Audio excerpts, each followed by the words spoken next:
Entuity Views provide a simple mechanism for organizing network objects into groupings that are meaningful to you. For example, objects can be organized by network function, geographic location, business unit, or customer. Entuity 15.5 has simplified the concept and administration of views. All users with access to a view see the same network objects. There's no longer any ambiguity with the contents of a view.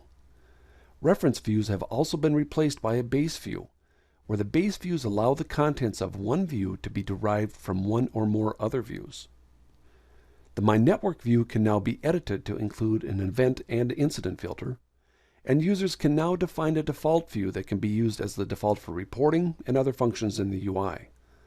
Let's look at some of these new capabilities. The view hierarchy and display hasn't changed significantly, but administrators and users with view creation authority have access to new capabilities to create and populate views in the web UI. Let's look at one of the views that I've created. The US Core Network view is intended to focus on the core network infrastructure for my US customers. To create this, I selected the base views to use as a source. These include the Burbank office, New York headquarters, and Tampa office views.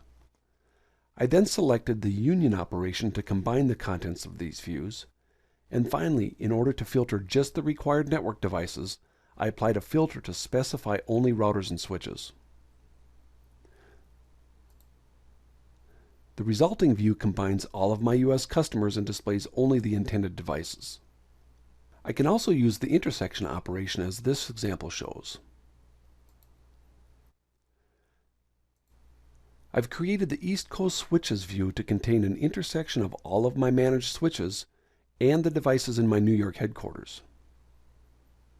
It's important to note that as the contents of these base views change over time, the other views will update automatically. Next, let's look at the changes to the My Network view. Previous to 15.5, My Network was the default unfiltered view. In order to provide more flexibility, you can now apply event and incident filters to My Network, just like other views.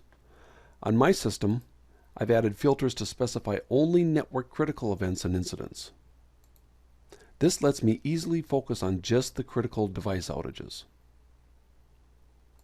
Finally, the Preferences menu now includes the capability for users to define their own default view. This can be selected and then used as a default for report generation and in other areas of the web interface.